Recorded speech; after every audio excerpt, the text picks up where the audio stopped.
You ask Tiger to solve. This deals with linear equations with one unknown. The final result is n=3. Let's solve it step by step. Simplify the expression. Expand the parentheses.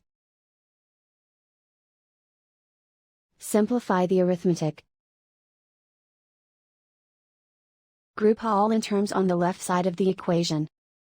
Add 6n to both sides. Group like terms. Simplify the arithmetic. Group like terms. Simplify the arithmetic. Group all constants on the right side of the equation. Add 15 to both sides. Simplify the arithmetic.